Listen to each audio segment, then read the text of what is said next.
धार्मिक भावना दुखावणारे वक्तव्य केल्यानंतर सांगलीच्या मिरजेत तुफान राडा झाला। यानंतर संतप्त झालेल्या जमावाने संबंधित तरुणाच्या घरावर दगडफेक केली। संबंधित तरुणावर कारवाई करण्याची मागणी करत जमाव मिरजेतील नदीवेस परिसरात जमला। यावेळी जमावाकडून राजकीय नेत्यांचे पोस्टरही फाडण्यात आले। त्यामुळे मिरजेत एकच गोंधळ निर्माण झाला होता। जमावावर लाठीचार्ज करत पोलिसांनी जमावाला पांगवले। त्यानंतर संतप्त झालेल्या जमावाने पोलिसांवरही हल्ला करण्याचा प्रयत्न केला। यानंतर मात्र पोलिसांनी आक्रमक भूमिका घेत जमावाला पिटाळून लावले। दरम्यान मिरजेत तणाव निर्माण झाला असून मोठा पोलीस फौज फाटा मिरजेत तैनात करण्यात आला आहे।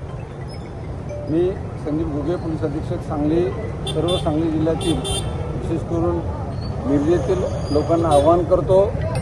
आज मिरज शहरामध्ये संध्याकाळी जो 2 तरुण मुलांमधील वादाचा प्रकार आहे, ज्याला धार्मिक स्वरूप देण्यात आलेला आहे, त्या ठिकाणी पोलीस योग्य ती कायदेशीर कारवाई करत आहे।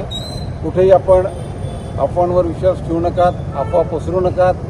जी काही आपल्याकडे माहिती असेल ती माहिती आपण पोलीस विभागाकडून त्याची खातरजमा करा।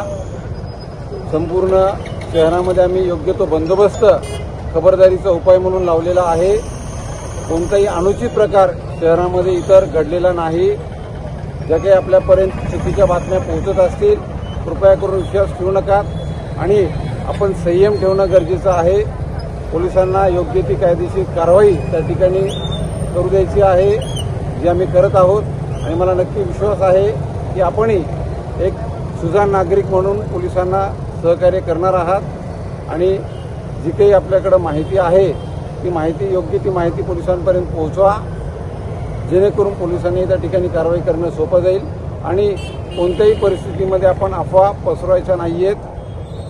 पोलिसांना सहकार्य करा। जिल्हा प्रशासन नेहमी आपल्या सेवेमध्ये तत्पर आहे। जय हिंद, जय महाराष्ट्र। दिवसभरातील घडामोडींचा आढावा घेण्यासाठी पाहत रहा N24 मराठी न्यूज चॅनल।